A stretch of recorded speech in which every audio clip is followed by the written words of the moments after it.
दोस्तों, जब भी न्यूक्लियर हमले या हादसे की बात आती है तो हमेशा हिरोशिमा और नागासाकी की याद आती होगी। लेकिन क्या आपको पता है, हिरोशिमा और नागासाकी से भी ज्यादा लोगों की जान एक ऐसे न्यूक्लियर हादसे में हुई है जिसकी वजह से लोग आज भी अफेक्टेड है। और इस हादसे में लगभग 5 लाख से भी ज्यादा लोगों की जान जा चुकी है। अगर हिरोशिमा और नागासाकी की बात करें तो वहां पे सिर्फ 2.5 लाख लोगों की जान गई थी। लेकिन मैं जिस हादसे के बारे में बता रहा हूँ, ये ऐसा न्यूक्लियर हादसा था, इसमें अभी तक 5 लाख से ज्यादा लोगों की जान जा चुकी है। और आज भी उस हादसे की वजह से जो रेडिएशन पैदा हुआ है, उस रेडिएशन की वजह से आज भी लोगों की वहां पे जान जा रही है। ये जो हादसा हुआ था वो 26 अप्रैल 1986 को हुआ था। तब जो आज का रूस है, वो पहले सोवियत संघ के नाम से जाना जाता था। ये सोवियत संघ 15 देशों का समूह हुआ करता था। इसी सोवियत संघ में एक छोटा सा शहर था जिसका नाम था चेर्नोबिल। इसी चेर्नोबिल शहर में न्यूक्लियर पावर प्लांट हुआ करता था। 26 अप्रैल 1986 को इसी न्यूक्लियर पावर प्लांट में एक बड़ा सा विस्फोट हो गया, जिसकी वजह से पूरा का पूरा प्लांट तबाह हो गया। इस तबाही में हुआ क्या कि इतना ज्यादा रेडिएशन निकला कि ये रेडिएशन लगभग 1000 किलोमीटर के रेडियस में चारों तरफ फैल गया और लगभग 10 लाख लोगों को अपनी चपेट में ले लिया। 6000 लोगों की ऑन द स्पॉट डेथ हो गई थी। और अभी तक रेडिएशन की वजह से जो बीमारी और कैंसर पैदा हुआ, उसके वजह से लगभग 5 लाख लोगों की जान अभी तक जा चुकी है। और ऐसा अंदाजा लगाया जाता है कि आने वाले भविष्य में और भी 10 लाख लोगों की जान जाना एकदम पक्का है। इस हादसे के बारे में संपूर्ण जानकारी इस वीडियो में आप सबके साथ शेयर करूंगा, तो जुड़े रहिए मेरे वीडियो के साथ। और आप सबसे रिक्वेस्ट है कि अगर आप मेरे चैनल पे नए आए हैं और पहली बार आए हैं तो प्लीज एक बार मेरे चैनल को सब्सक्राइब जरूर कर दीजिए। जब वर्ल्ड वॉर 2 खत्म हुआ तो लगभग पूरी दुनिया तबाह हो चुकी थी इस वर्ल्ड वॉर 2 में। इसके बावजूद दो ऐसे देश थे जो थोड़ी बहुत आर्थिक मजबूती से खड़े थे। एक था अमेरिका, दूसरा था यूएसएसआर जो आज का रूस है। अब अमेरिका के कई ऐसे शहर थे जो बहुत आर्थिक रूप से तेजी से बढ़ने लगे। इसको compete करना यूएसएसआर के लिए बहुत ज़्यादा चैलेंजिंग था। अमेरिका को compete करने के लिए यूएसएसआर ने एक्चुअली प्लान क्या किया कि वो नए नए शहर बनाने की योजना पे काम करने लगा, जिसमें से एक शहर ऐसा था जो उनका प्रमुख था और उस शहर का नाम था प्रिंपियात। जो प्रिंपियात शहर है वो आज के यूक्रेन जो देश है उसके अंदर आता। उस समय ये यूएसएसआर का हिस्सा हुआ करता था। प्रिंपियात पूरी तरह से इकोनॉमिकली डेवलप और अल्ट्रा मॉडर्न फैसिलिटी के साथ एक नया शहर बनाने की योजना पे काम होने लगा और बहुत तेजी से काम होने लगा। ये शहर बहुत तेजी से ग्रो करने लगा। इस शहर के बिजली आपूर्ति को पूरी करने के लिए न्यूक्लियर पावर प्लांट्स बैठाने थे। जो शहर से थोड़ा सा दूरी पे एक चेर्नोबिल जगह था, वहां पे पावर प्लांट बैठाने का परियोजना पे काम होने लगा और ये पावर प्लांट बैठा भी दिया गया।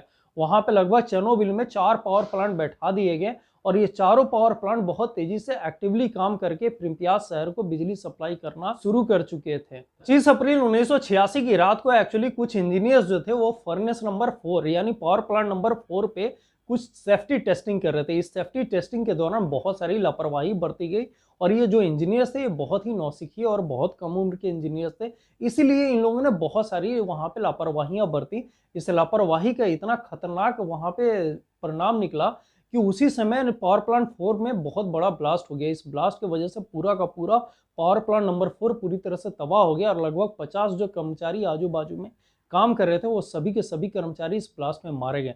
लेकिन ये तो बहुत कम था, उसके बाद जो हुआ वो और भी ज्यादा दर्दनाक था। दरअसल हुआ क्या कि उस फर्नेस के अंदर, उस पावर प्लांट 4 के अंदर बहुत सारे ऐसे रेडियो एक्टिव मटेरियल थे जो ब्लास्ट की वजह से पूरी तरह से इन्वायरमेंट में फैल गए।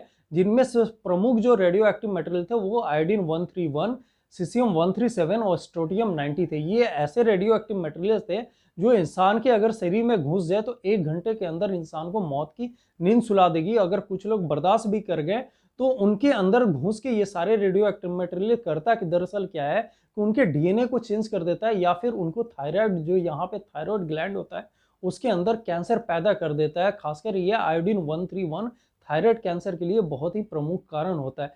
दरअसल ये सभी के सभी तीनों रेडियो एक्टिव मटेरियल लगभग 1000 किलोमीटर के रेडियस में फैल गए। जो नया शहर पिंपरियात शहर बसाया गया था, उन शहर में जितने भी लोग थे उन सभी को अपने चपेट में इन सारे रेडियो एक्टिव मटेरियल्स ने ले लिया और इस सभी के अंदर घुस गए।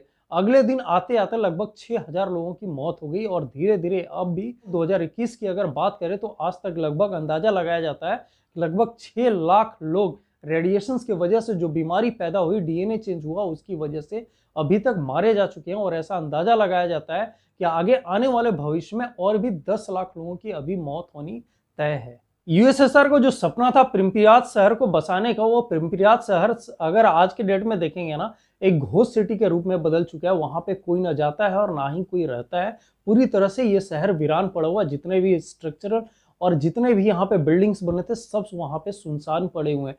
और ये जो पावर प्लांट नंबर 4 था उसके आजू बाजू का जो 1 किलोमीटर का एरिया था उसको कॉर्डन ऑफ कर दिया गया है, यानी घेर दिया गया। उधर तो और भी स्ट्रिक्टली किसी का आना जाना मना है, क्योंकि वो पावर प्लांट 4 था उसके बेसमेंट में जो रेडियो एक्टिव मटेरियल आज भी मौजूद है वो इतने ज्यादा वहां पे मटेरियल स्ट्रॉन्ग है कि आज भी अगर कोई वहां पे चला जाए तो 1 घंटे के अंदर उसकी मौत पक्की है। इन्वेस्टिगेशन में अभी तक यही पता चला है कि जो पावर प्लांट नंबर 4 जिसके अंदर विस्फोट हुआ, दरअसल हुआ क्या कि उसके डिजाइन में ही गड़बड़ी थी, जिसकी वजह से इतना बड़ा ब्लास्ट हो गया। इतने जो हीट पैदा हुआ था उसको वो बर्दाश्त नहीं कर सका। और जो भी इंजीनियर ये सेफ्टी टेस्टिंग कर रहे थे दरअसल उनकी उम्र 26 से 30 साल के बीच में थी, यानी ये सभी नौसिखिए थे। और ये सारे इंजीनियर्स इतने ज्यादा ओवर कॉन्फिडेंट थे कि ओवर कॉन्फिडेंस में आके इन्होंने बहुत सारी लापरवाही करी थी। एक तो स्ट्रक्चरल डिजाइन में प्रॉब्लम और दूसरा ओवर कॉन्फिडेंस और लापरवाही। ये ही सारे ऐसे रीजन है जिसके वजह से इतने लोगों की जान वहां पे चली गई। ये न्यूक्लियर हादसा इतना बड़ा और इतना प्रलयंकारी था कि यही यूएसएसआर के टूटने का कारण बड़ा। दरअसल हुआ क्या कि यूएसएसआर में गवर्नमेंट और पूरे देश में इतना ज्यादा विद्रोह पैदा हो गया कि दिसंबर 1991 आते आते यूएसएसआर लगभग 15 हिस्सों में टूट गया। और ये जो पिंपरिया शहर और चिर्नोबिल शहर है जहां पे ये हादसा हुआ, ये आज का यूक्रेन जो देश है उसके हिस्से में जा चुका है। अगर इस हादसे को हिरोशिमा और नागासाकी में हुए हादसे से अगर कंपेयर किया जाए तो ये हादसा हिरोशिमा और नागासाकी से कहीं आगे निकलता है, क्योंकि हिरोशिमा और नागासाकी में जो हमला हुआ था कुल मिलाकर लगभग 2.5 लाख लोगों की मौत हो गई थी, लेकिन इस हादसे में अभी तक 6 लाख से ज्यादा लोगों की मौत हो चुकी है। और ऐसा माना जाता है कि डायरेक्टली और इनडायरेक्टली अभी भी 10 लाख लोग इंपैक्टेड है, जो भविष्य में आने वाले समय में ये सभी लोग लगभग किसी न किसी बीमारी या फिर किसी न किसी डीएनए चेंजिंग की वजह से मारे जाएंगे। उम्मीद करता हूँ ये वीडियो अच्छी लगी, और अगर अच्छी लगी तो एक लाइक बटन जरूर दबा दीजिएगा। और आप सबसे रिक्वेस्ट है कि अगर आप मेरे चैनल पे नए आए हैं तो एक बार प्लीज़ मेरे चैनल को सब्सक्राइब जरूर कर दीजिएगा। धन्यवाद।